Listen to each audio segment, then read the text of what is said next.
எப்பவுமே தெளிவாக தெரிந்து கொள்ள வேண்டும். விபூதியை எடுத்து சின்ன கீற்று மாதிரி நெத்தியில் ஒட்டுச்சோ ஒட்டுலையோ அப்படிங்கிற மாதிரி பூசுறதுல பலன் இல்லை. உண்மையாகவே மனதில் அகங்காரம் மாயை இல்லாதவர்கள் தான் நெற்றியிலே நிறைய திருநீர் பூசுவார்கள். மனதில் கொஞ்சம் சலனம் இருந்தாலும் மாயை அவர்களை சூழ்ந்திருந்தாலும் நெற்றி நிறைய விபூதியை பூச முடியாது. அது ஏன் அவ்வளவு அவசியமா அப்படின்னா, சித்த மருத்துவத்திலும் சரி ஆன்மீகத்திலும் சரி விபூதி அப்படிங்கிறது தனிப்பெரும் மகத்துவத்தை பெற்றது அப்படிங்கிறத தெரிஞ்சுக்கணும். நாடாளும் மன்னனும் கடைசியில் பிடி சாம்பல் தான் அப்படிங்கிறத எப்போதுமே நம்ம மனதில் வைத்திருக்க வேண்டும் அப்படிங்கிறத தெரிஞ்சுக்குங்க.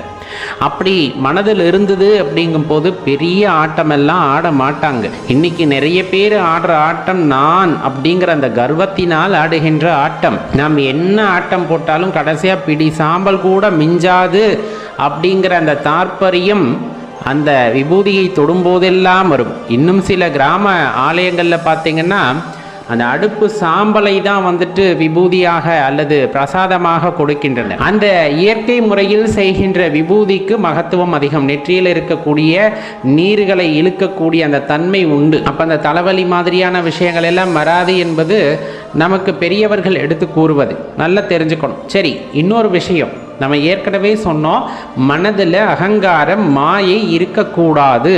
அப்படி இருந்தால் உங்களால் நெற்றி நிறைய திருநீரை பூச முடியாது.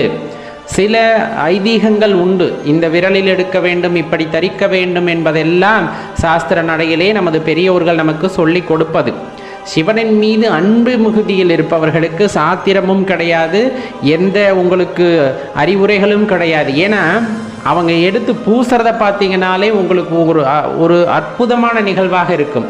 விபூதியை வாங்குவாங்க, அப்படியே நெத்தி நிறைய பூசுவாங்க. அந்த சிதறுகின்ற துகள்கள் எல்லாம் பார்த்தா அவங்க உடம்பு மேலே தான் படர்ந்திருக்கும், கீழே ஒரு துகள் கூட விழுகாது. அவ்வளவு அருமையாக பூசுவார்கள். ஏன்னா ஐயன் கொடுக்கின்ற பிரசாதம் அல்லவா, ஐயன் கொடுக்கின்ற பிரசாதம் அல்லவா, அதை வீணாக்க முடியுமா? உடலெங்கும் பரவி கிடக்கட்டும். அவருடைய அந்த எண்ணம் அப்படிங்கிறதும் அந்த உடல் முழுவதும் பரவ வேண்டும் அப்படிங்கிறதுனால தான் அப்படி பூசுவாங்க. சில பேர் 3 கீற்றா பூசுவாங்க. இந்த மாதிரி அவர்கள் பூசுகின்ற விதங்கள் வேணால் மாறலாமே தவிர அவர்களுடைய அன்பு அப்படிங்கிறது எப்பவும் மாறாது. சிவன் மீது கொண்ட அன்பு அப்படிங்கிறது எப்பவும் மாறாததாக இருக்கும்.